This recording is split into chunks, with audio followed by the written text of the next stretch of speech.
नमस्कार मंडळी, कशा आहात? मजेत आहात ना? मजेत असायलाच हवं. तुमचा भाऊ रवी वरंडे घेऊन आला एक नवीन व्हिडिओ. तर मंडळी, आजच्या व्हिडिओत आपण जाणून घेणार आहोत की दुबईमध्ये कोणत्या देशातील लोक हे जास्तीत जास्त आहेत. म्हणजे आपल्या इंडियाचे किती आहेत, पाकिस्तानचे किती आहेत, श्रीलंकेचे किती आहेत, बांगलादेशचे किती आहेत, ह्या सगळ्या गोष्टीचं उत्तर, सगळ्या प्रश्नांची उत्तरे तुम्हाला ह्या व्हिडिओत बघतील जर तुम्ही व्हिडिओ पूर्ण बघितला तर. त्यासाठी व्हिडिओ पूर्ण बघा, जेणेकरून समजेल तुम्हाला की दुबईमध्ये आपण गेलो तर आपल्याला इंडियाचे लोक भेटतील का, आणि भेटतील तर ती किती. व्हिडिओ पूर्ण बघा, लेट्स सी. ओके, तर मंडळी, दुबईमध्ये सांगण्या अगोदर मी तुम्हाला माझ्या कंपनीमध्ये सांगतो, जेणेकरून तुम्हाला थोडासा अंदाज येईल की दुबईमध्ये कोणकोणत्या कंट्रीचे लोक राहतात आणि कोणकोणत्या कंट्रीची म्हणजे काय लँग्वेज असेल. आता त्यांच्या कंट्रीनुसार असते. आता आपल्या कंट्रीचं असं नाही की फक्त मी मराठीच म्हणजे तिकडे चालते, नाही, कारण स्टेट वेगवेगळा असतो, डिपेंड ऑफ स्टेट. आता स्टेटचं काय घेऊन बसल्यावर आपल्या गावात आणि बाजूवालीच्या गावात काही वेळेस शब्दाचे म्हणजे हे होतं, काय बोलतात, शब्द वेगवेगळे असतात. तर आता मी तुम्हाला सांगतो की माझ्या कंपनीमध्ये आता माझे कलिग्स पण समजा, आता पहिले आपण इंडियन आलो, ओके, त्याच्यानंतर पाकिस्तान आलं, त्याच्यानंतर बांगलादेश आलं, त्याच्यानंतर अफगाणिस्तान आलं, त्याच्यानंतर श्रीलंका आलं, त्याच्यानंतर नेपाळ आलं, मी आमच्या कंपनीचं सांगतोय, त्याच्यानंतर सुदान, त्याच्यानंतर युगांडा, त्याच्यानंतर नायजेरिया, त्याच्यानंतर चायना, त्याच्यानंतर कोरिया, त्याच्यानंतर सिरिया, त्याच्यानंतर इजिप्त, त्याच्यानंतर लोकल बी काय आहेत, हे किती 19 झाले. ए भाई, कौन सी कंपनी का रह गया हमारी कंपनी में क्या? और कौन कौन से कंट्री के लोग? सारी तो बोल दो, कौन सी इतने है ना. रशिया नहीं बोला, जॉर्डन, रशिया, जॉर्डन और साउथ अफ्रीका की भी है. फिलिपीन, हाँ, फिलिपीन तर आमच्या ऑफिसमध्ये भरलेतच खरंच, फिलिपीन आणि इंडियन.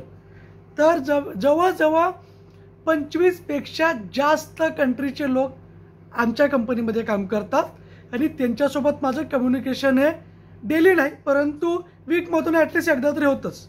म्हणजे विचार करा की दुबई राहिले बाजूला, परंतु मी ज्या म्हणजे माझ्या आवाराभोवती असलेले लोक कमीत कमी 25 देशातील आहेत.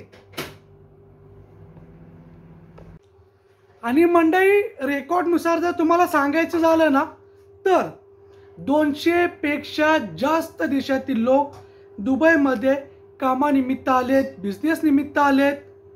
म्हणजे विचार करा ना, 200 पेक्षा जास्त कंट्रीज सध्या दुबईमध्ये आहेत.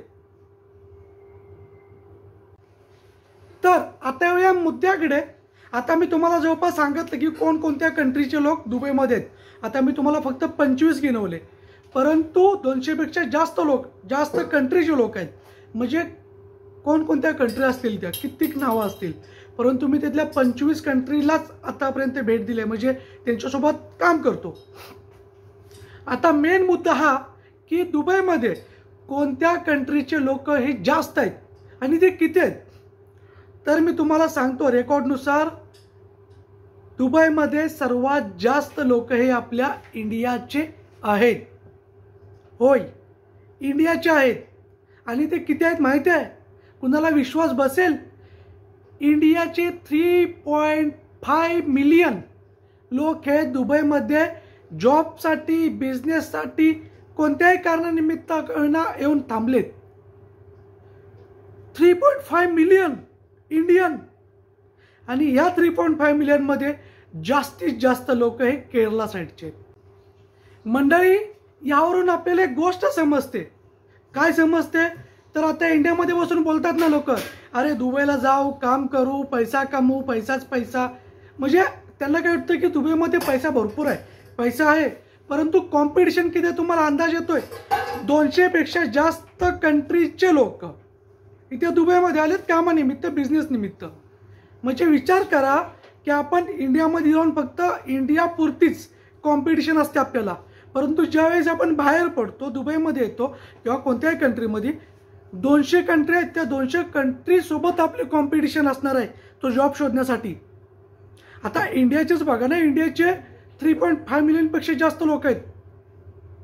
म्हणजे किती कॉम्पिटिशन आहे एका जॉबसाठी. ह्याचा तुम्हाला अंदाज येईल.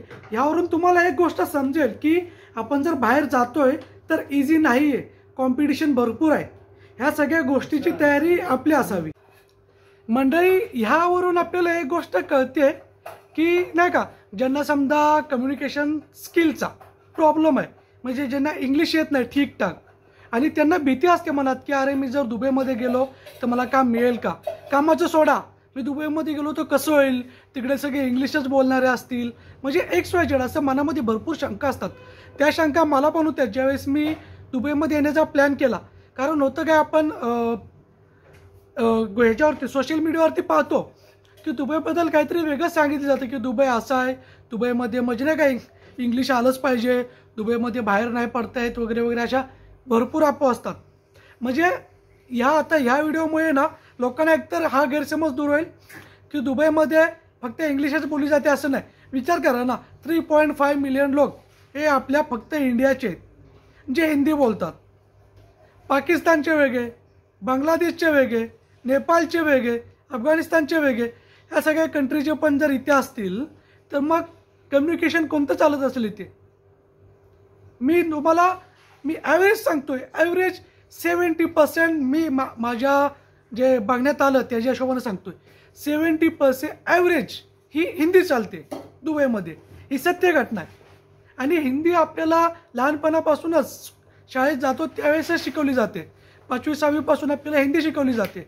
त्यामुळे जर आपल्याला हिंदी येत असेल ना, तर ज्यांना कम्युनिकेशनचा स्किलचा प्रॉब्लेम आहे ना, त्या लोकांसाठी सांगतोय की तुम्ही घाबरू नका, तुम्ही बिंदास या. कारण 3.5 मिलियन आपल्या इंडियाचे आहेत, त्यांच्याशी तुम्ही हिंदी बोलू शकता, त्यातला एक तरी आपल्याला भेटेलच ना. असं थोडं आहे की 3.5 मधला तर मी भेटेल, कोण नाही भेटलं, कळतंय का. त्यामुळे घाबरू नका, इकडे भरपूर स्कोप आहे. तुम्ही जर जॉबसाठी येत आहे पण कॉम्पिटिशन तेवढीच आहे. मला व्हिडिओ तेवढंच सांगायचं होतं कारण लोकांचा गैरसमज दूर झाला पाहिजे आणि त्यांना कळलं पाहिजे की इथे फक्त आपले इंडिया, फक्त पाकिस्तान वगैरे नाही, तर 200पेक्षा जास्त देशातील लोक जॉबसाठी दुबईमध्ये येऊन थांबलेत. तर त्या लोकांसोबत आपली कॉम्पिटिशन आहे. आपण जर तयार आहोत त्या गोष्टीला, बिंदास या तुम्ही दुबईमध्ये. तर म्हणजे व्हिडिओ आवडला असेल तर व्हिडिओ लाईक करा, शेअर करा, चॅनलला सबस्क्राईब करा. भेटू अशाच एखाद्या व्हिडिओ. तोपर्यंत tata bye bye, see you.